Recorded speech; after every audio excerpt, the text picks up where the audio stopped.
你敢相信吗？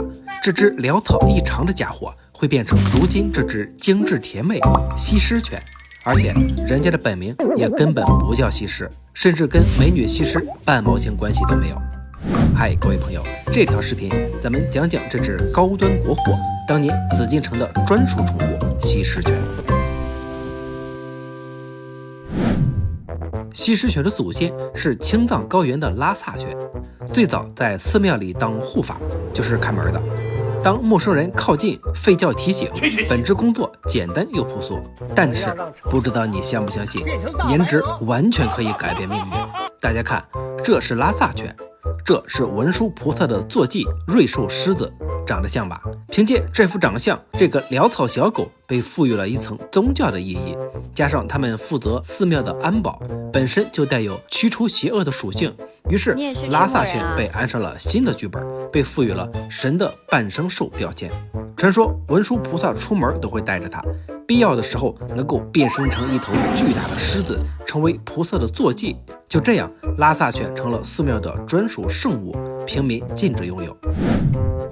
时间来到清朝后，清政府加强了对青藏高原的控制，康熙、雍正、乾隆3任 CEO 更是推崇信奉藏传佛教，在北京、承德、盛京等地兴建藏传佛教寺庙，大量喇嘛进驻，文化交流达到顶峰。这些狮子狗也被当作珍稀贡品送进了宫中。但是问题来了，这些护法们是高原狗，又野又暴躁，哪能当好皇家的小宠呢？于是宫廷的犬改办开始了改造计划，他们将这些狗与宫廷里的北京犬联姻，后代中保留了长毛特征，把暴躁基因按了下去，变成了又软又粘人的小嗲精。这就是西施犬的雏形。宫里人看它们放矢状生长的面部毛发像一朵绽放的菊花，也称它们为菊花犬。这就你想说什么就说什么呗。因为皇室贵族的专宠很少流入民间，仅在外交活动中偶尔作为国礼赠送，这就导致了国内很少见，国外的皇室贵族那边反而能偶尔见到。但这家伙的真正走红，还是验证了那句老话：乱世出英雄。清末太后老佛爷一驾崩，宫廷乱成了一锅粥。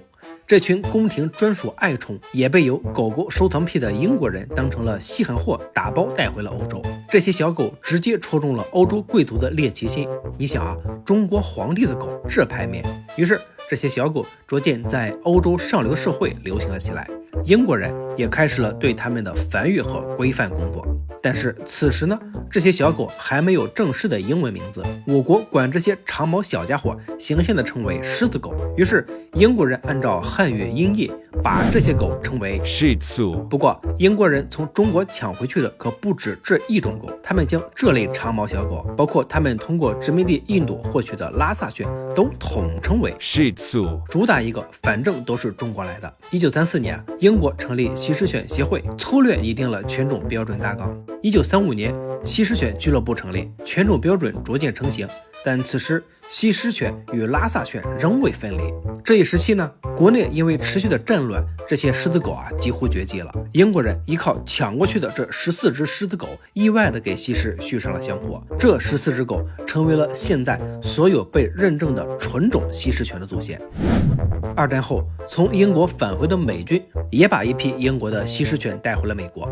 这一时期呢，喜欢背后搞小动作的美国人也通过偷摸渠道从西藏获取了一些拉萨犬。美国人一对比发现，虽然都叫狮子狗，但好像不是一回事啊。拉萨狮子狗性格刚猛，爆发力强，可以说是狮子本事。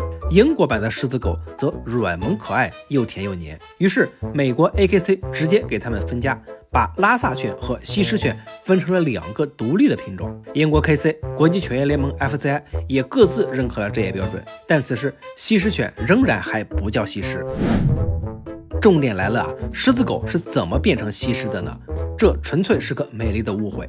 它的英文名 Shih Tzu 本身是按照汉语狮子的威妥玛拼音音译的，结果在上世纪60、70年代，这些小狗被带到台湾的时候搞了个大误会，台湾的繁殖者受日语转译的影响，把 Shih Tzu 理解并翻译成了西施。西施犬这个名字正式出现在了汉语里，加上它们华丽优雅的外形，于是赋予了它们西施般优雅的属性，这直接把美人狗的人设给焊死了。狮子狗的本名被彻底遗忘。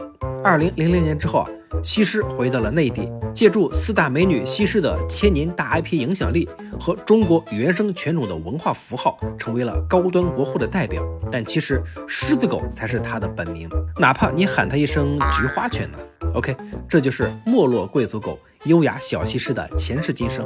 如果你也拥有一只西施犬，评论区晒个照认认本家，然后点赞收藏，拜拜。